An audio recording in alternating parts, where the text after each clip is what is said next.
Y'all need to stop following these narratives on these talking head shows that keep swaying you from the truth. I told you, they don't watch basketball.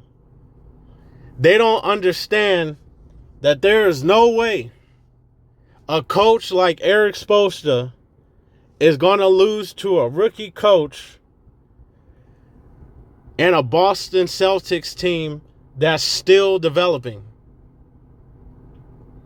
It's not going to happen. You got too much veteran experience on Miami Heat. Kyle Lowry, who's been to the big show. Jimmy Butler, who's been to the big show. Most of the Heat roster, right, has been to the finals. In the bubble. As much as people want to discredit the bubble was like a place, it was like the meditative version of the NBA, right? It was the meditative version. It was just silence. It was just pure focus on basketball. No outside interference, no distractions. A lot of people want to discredit the bubble. But you see, guys were just out there hooping. And I feel like with the Miami Heat core being similar to that team from the bubble, that focus that they gained from the bubble, combined with the developmental center of the Miami Heat, their ability to develop players, undrafted players, and turn them into valuable starters and role players. Eric Spoelstra and his highly intelligent strategies on offense and defense. Then you got the Godfather, Pat Riley. No nonsense. Focused on basketball. He's got that 80s swag going on, right? Gordon Gekko action going on. Like he's about his business, man. And you thought because Boston Celtics started winning games that they was going to make history. I was never fazed at what the Boston Celtics were doing. And that Derek White shot, and I like Derek White. I liked him since he was on the San Antonio Spurs. That Derek White shot was so unexpected.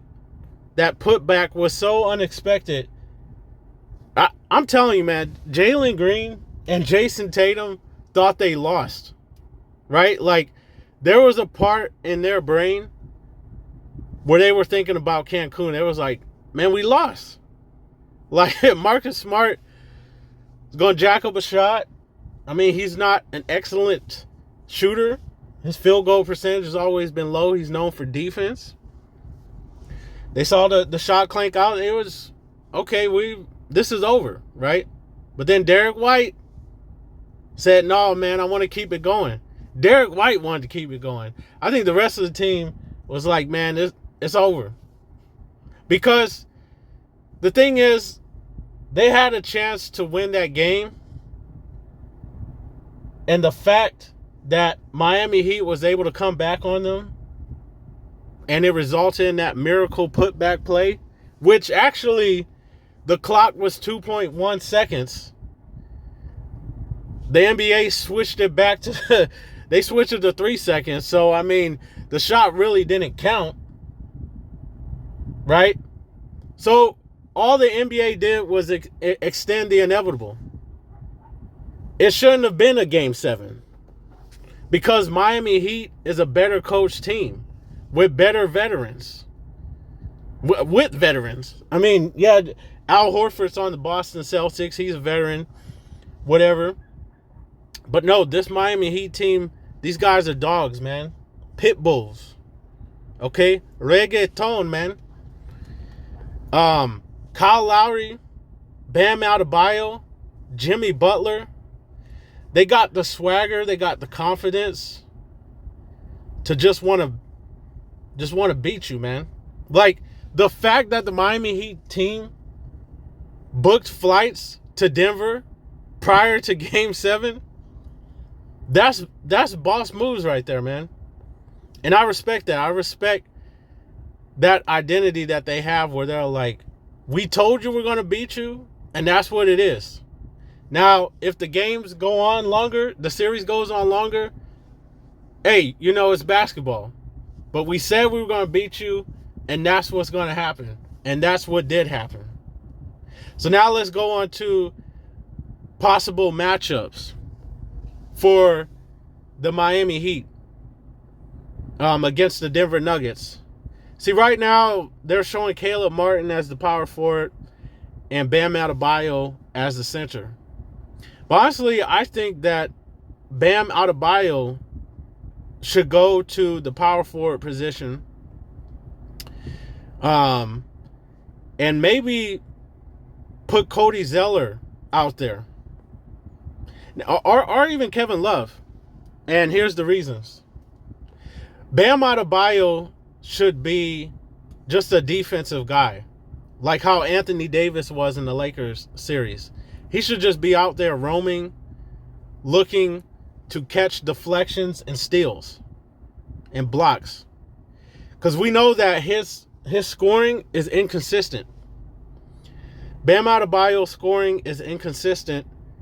And so I wouldn't really want to rely on that in the finals. I would just turn him into a defensive guy. He's 6'8". He's fast. He's athletic. Have him matched up with Aaron Gordon for the athleticism, right? Match them up, athlete to athlete, and just have Bam Adebayo get cuts to the basket and score that way, and otherwise just be a roamer. Because Nikola Jokic, the Joker, right, is an excellent passer. So why put Bam Adebayo on him when he's mismatched? He's 6'8", Jokic is 6'11", right? Almost 7 feet, probably with the shoes on. And Jokic is pretty heavy. People don't talk about his weight, but they have him listed at 284 pounds. Dude's almost 300 pounds. I mean, that's a heavy dude, And just putting Bam Adebayo on him, especially when most of the time Jokic is going to kick out anyways. Like that tends to be his tendencies, to pass the ball and get assists before scoring. You're just putting Bam Adebayo on there for no reason, ultimately, because he's not going to be able to stop Jokic. So just concede to that.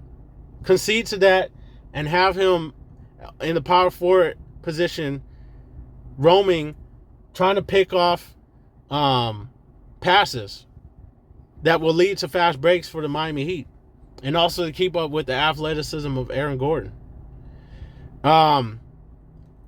Cody Zeller, I would like them to use him in this series. He's a smart veteran player. He's a good defensive player. It don't show up in the stats like that, which is the type of guy you need. You just need him to be a body that can contend with Jokic. And also, like I said, just be smart out there, because Jokic is highly intelligent.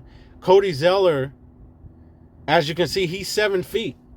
He don't have the size and weight of Jokic at 284, but he's 240. He's 7 feet. He's got the height.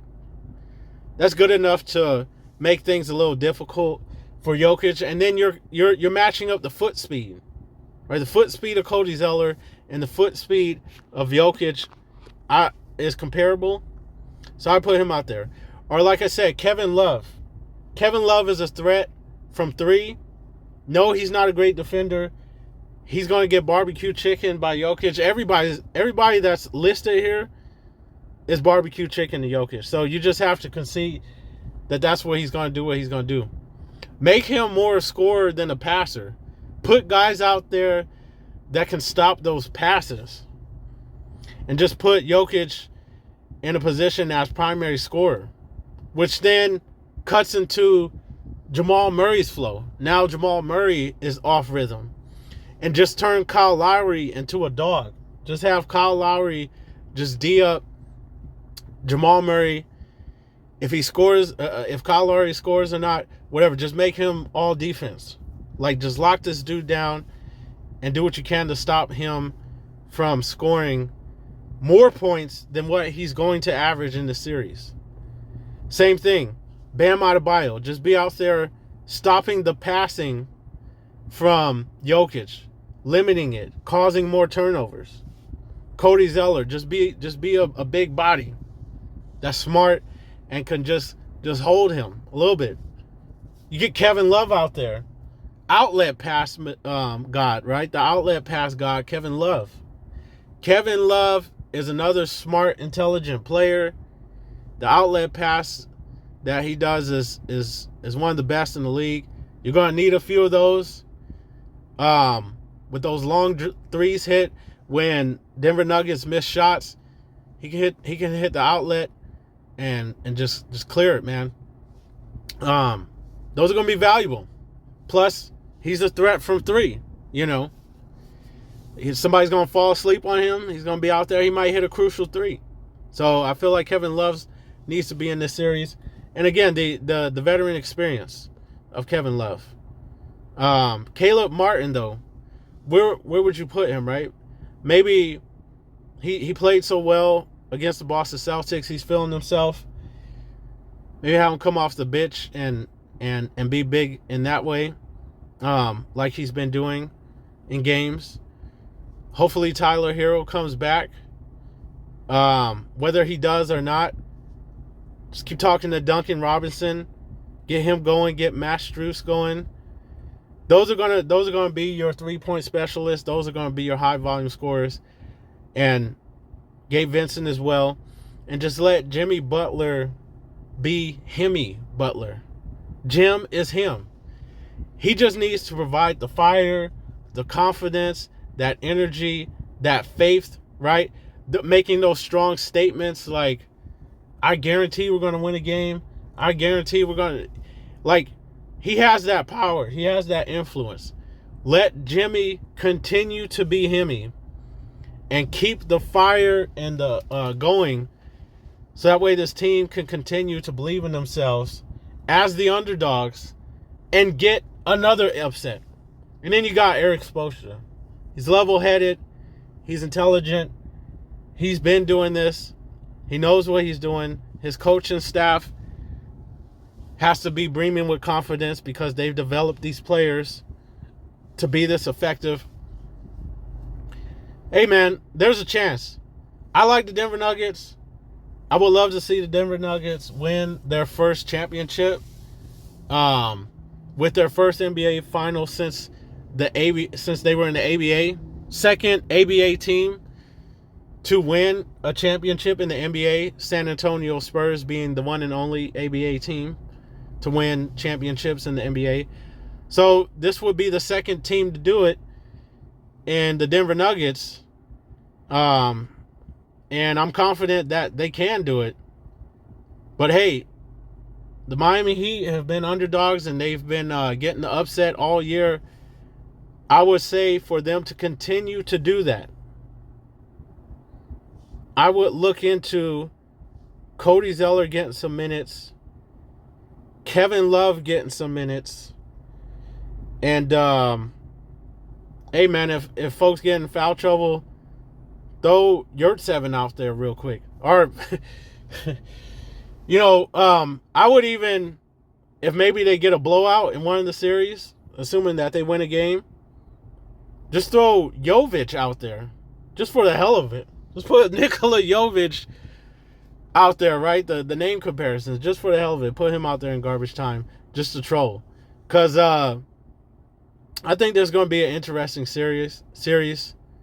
There's going to be basketball played in here. The talking heads are going to do what they do. Don't get distracted by them, especially if you're betting. All they care about is LeBron James. There's people saying that they're connected to Clutch Sports, allegedly. That's probably true. So LeBron James, Clutch Sports, their Clutch Sports. Don't get caught up in what they're talking about, because they're not even watching basketball. They're just trying to figure out what to say about LeBron James next. They're waiting for LeBron James to tweet something new to give them some content, because they really don't know what's going on between the Miami Heat and the Nuggets. They don't know who the players are. I'm telling you, man, they're tuned out. They're not they're not real sports networks. They're TMZ Sports. You feel me? They're more just into gossip and storylines. Anyways, that's it.